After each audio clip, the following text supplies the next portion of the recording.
And welcome. Actually, welcome back. We're back. We're back. It's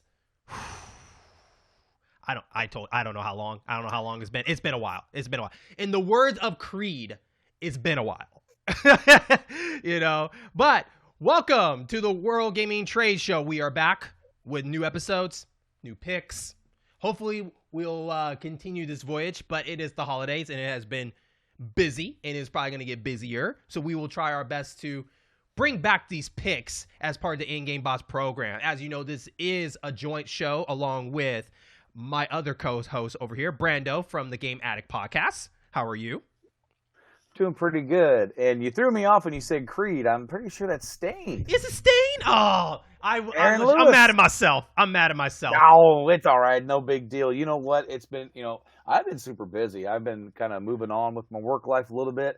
My podcasts have all taken a back seat to that. So if you guys have followed any of that stuff, I've been pretty inactive. I've been super busy for my work life and my personal life. So I'm glad that I've been able to make time to sit down here today and get back to this show. Of course, we are like the once a month podcast for diving back into old games that haven't been around for a long time, franchises, just single titles, whatever it is. You ain't heard them for a long time. They haven't had a remake. They haven't had a remaster for the most part. They're just lost to the memories. Mm-hmm. Well, what we do, we sit down and we decide who should revisit these games and how. Sometimes we have some pretty cool ideas. Sometimes we have the same idea, but we don't tell each other beforehand. And, we've had some themed episodes in the past where we talked about all the sports games, some sports games on the N64. We did that like a year ago or so. Mm-hmm. We had some really cool titles that we've gone through in the archive. So go check out those old podcasts as well. But getting back into it today, what's funny is we selected both of these games several months ago. And, you would think that during that time I'd have this 100% completely down pat what I'm going to do and almost halfway developed by now. But to be honest with you, even when I selected them, I'm like, I'm not sure how much these gameplay wise are going to deviate, maybe some. But for the most part, I'm just selecting some cool developers to see what they can add to it. Mm-hmm. And so I'm excited to dive into it. Yeah, this is interesting too because I feel like this generation now and the last generation being the PS4 and the Xbox One and whatnot is we are getting a lot of remakes in their own ways, especially more in the RPG front. Not so much the action games yet, but I feel like that some of our previous picks will be risen. Maybe not the desired developers that we want, because, sometimes we have some choices that are kind of fantasizing and some that we think it actually could happen. But we haven't quite seen any of those. So hopefully if there is one that gets announced from our picks, I would love to come back and do an episode, talk about like, hey, one of our picks got selected. Do we think this developer they decided was the right choice for that? So that's something in the future that we hope we can do. But the interesting thing about our picks today that we found out before recording that both of them took place in a release in February. And that was interesting because I think nowadays gamers are saying that February is now becoming the month where a lot of games are released. And I'm like, well, based on the list I've seen for our games, there were quite some releases in February itself around that time, especially as, we're looking at the PS2 era and whatnot. But I'm excited. I'm excited to come back and get into this a little bit more. I'm back to kind of use our imagination to see, like, what do we want personally? And as you people are viewing this, we want to hear your decisions. Tell us your picks. Tell us, what vision that you want to see the games that we picked today. So let's head back to February 2002 as we go first with my boy Brando's first pick, where he's feeling a little interesting about a little wild kind of game that maybe people forgot from a very popular developers that know them for one big title and then a couple of titles that went even bigger, but sometimes they did some side projects. So Brando, what do you got for us to put on the showcase? So I dove back into the old archives and I found a game that was released by Rockstar.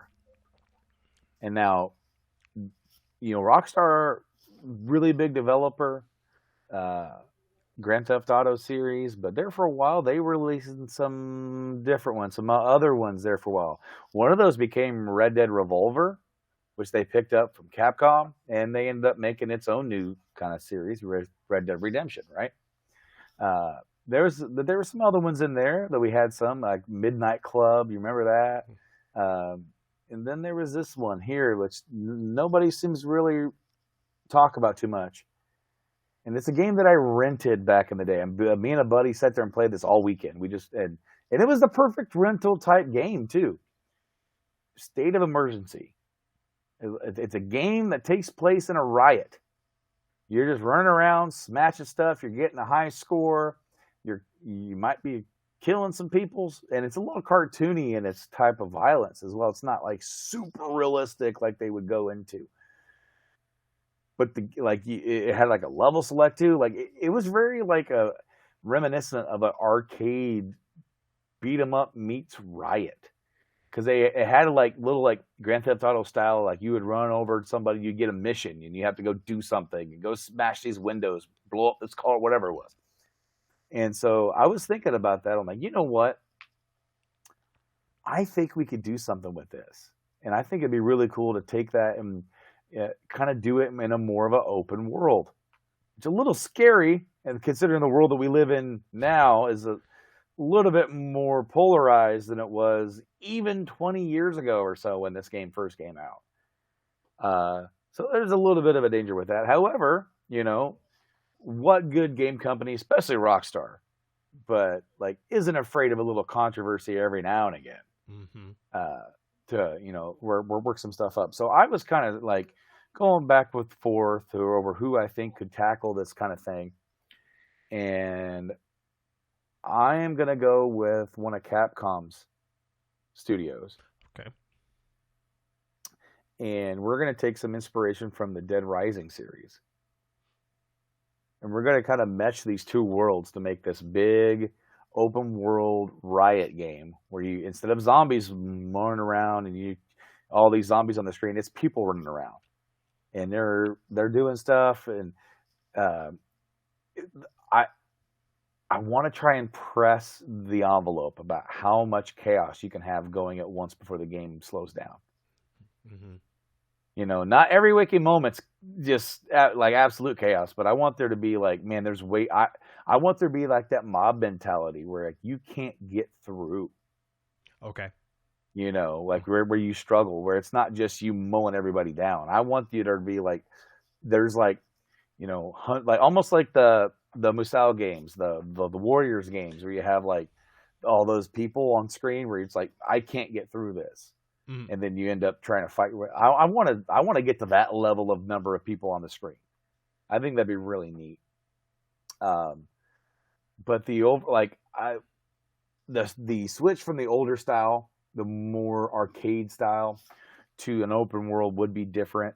I think I would keep some of the arcade style of points and utilize that for some upgrades, either for your character, or for your weapons or abilities. Maybe I'm not sure how you would level up the ability to cause chaos, mm-hmm. But try to find some unique ways, to incorporate that, because I think to some level you can make it bigger and massive and more crazy in that aspect. But I kind of want to keep it some fun too. I want to keep it more of the arcade feel, lighter, and number one, to try and honor the original, but to kind of combat how dark and controversial you can make the game in today's society, to make it a little bit more lighthearted and fun. And like, think about if a riot is fun nowadays. You don't. It's always really politically motivated nowadays, usually.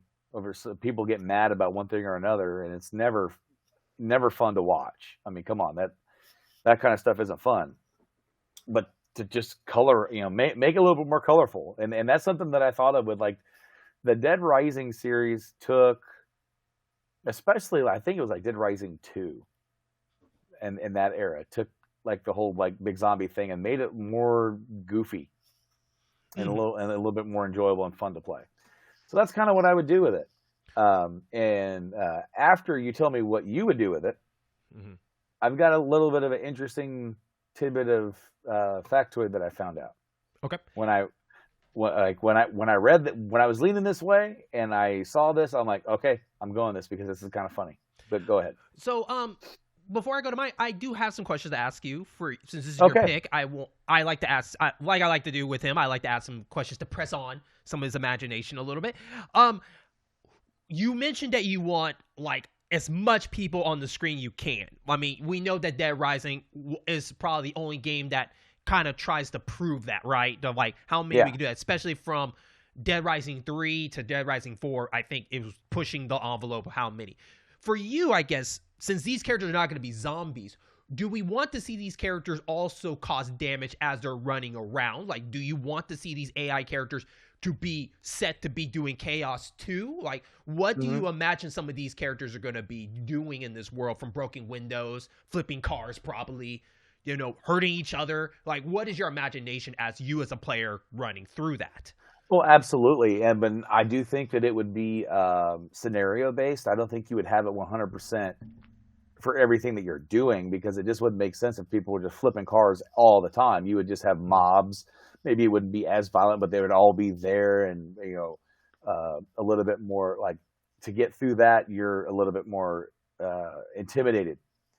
But then you have other areas that are more violent, where those areas become like a little bit more challenging to get through in their own right, where it's not just you trying to do it, it's other people doing it too, and you can get caught up in it. Okay. But yeah, absolutely, Okay. got to keep that. And then, of course, also one of the biggest highlights from the Dead Risings is the crafting system of coming up with the ridiculous weapons that you find throughout that game.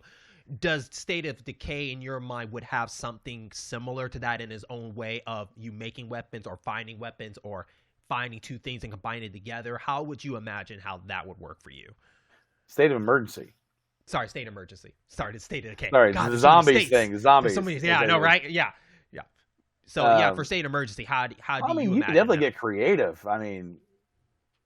That's another aspect of it that I think that I would carry forward, as well as the, you know, take something so daunting as a riot and make it a little bit more fun.